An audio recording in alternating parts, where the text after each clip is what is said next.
Acá tenemos un resumen de todo lo que estuvimos viendo con respecto a un sistema que intercambia, un sistema formado por un gas ideal que intercambia con el entorno calor y trabajo, energía en forma de calor y en forma de trabajo, en función de lo que vimos también que se cumplía para el primer principio de la termodinámica.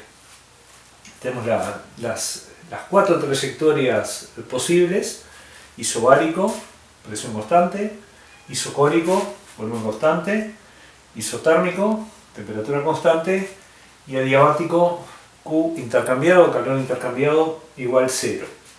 Los correspondientes diagramas PD para un isobárico, todos los procesos cuasiestáticos, ¿no? Isobárico cuasiestático, en el que, en este caso, como en los ejemplos que estudiamos, vamos a ver la expansión, se expande el gas a presión constante, barre un área rectangular que corresponde al trabajo realizado por el sistema. ¿Cómo se calcula ese trabajo? Multiplicando la presión externa que soporta el gas, que como es cuasiestático es en todo momento igual, menos un infinitésimo o más un infinitésimo que la presión interna, el opuesto de la presión externa por la variación de volumen.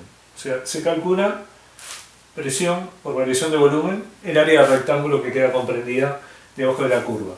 Vieron que como el proceso fue cuasiestático, hay dos isotermas pintadas de verde, dibujadas como líneas verdes, y el gas al expandirse lo hace por un aumento de su temperatura, que hace que la presión interna aumente también y se expanda.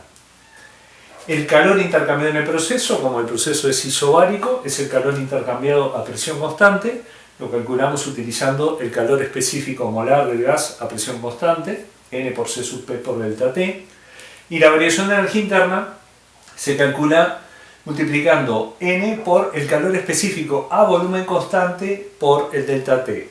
Recuerden, acá el asterisco lo que pretende es recordarles que si bien no tenemos condiciones de volumen constante, estamos trabajando a presión constante, la variación de energía interna se puede calcular siempre, en todos los casos, como el producto de N por C sub P por el calor específico a volumen constante por delta T. Como si fuera el calor específico a volumen constante. Se calcula como si fuera el calor específico a volumen constante, aunque el proceso haya sido a presión constante. Pasamos al volumen constante, al proceso isocórico. Tenemos nuestro diagrama PV.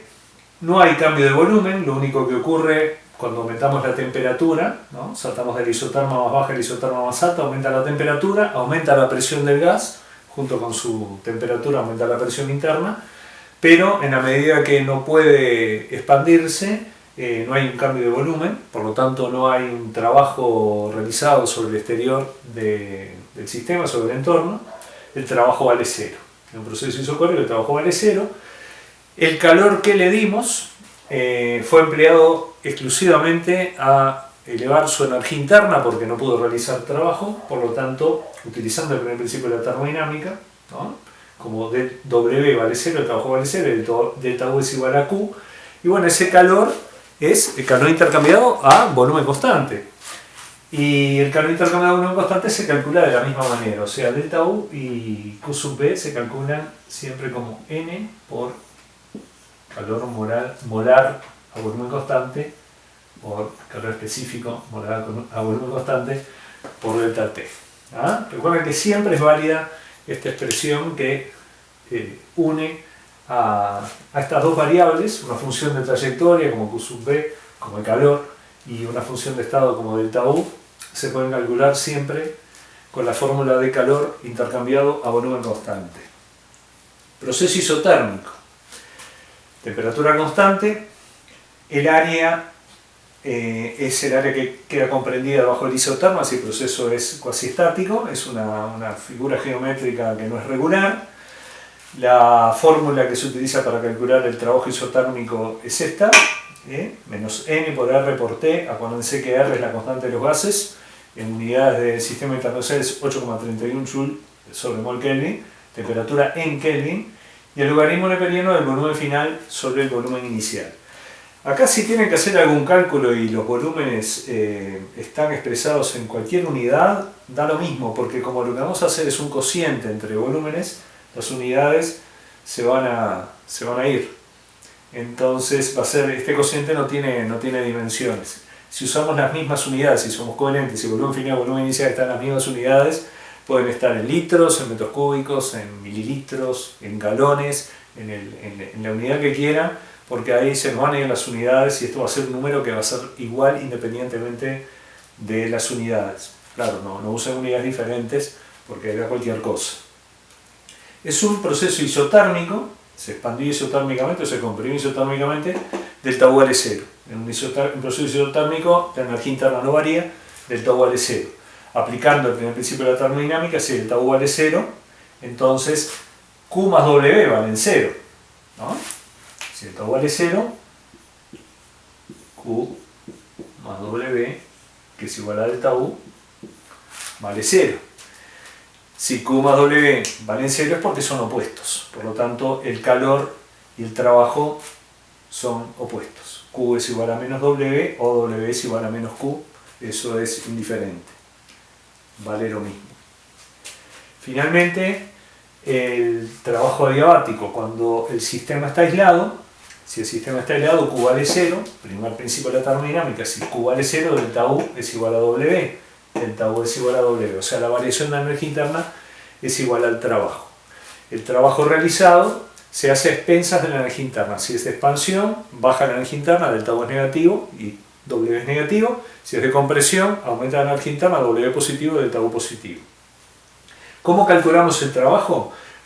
Si delta U y W valen lo mismo, podemos calcular W como delta U, que es muy fácil porque generalmente tenemos datos para hacerlo.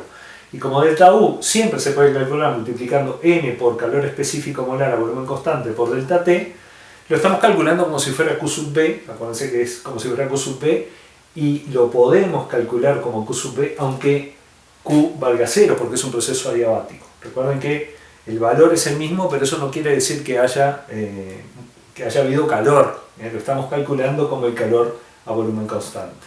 Así que bueno, con esto tenemos un resumen de lo esencial, lo más importante, lo que uno debería saber si pretende trabajar con sistemas ideales, formados por gases ideales, que realizan trabajo de expansión-compresión como única intercambio de energía, trabajo de expansión-compresión y calor intercambiados con el ambiente.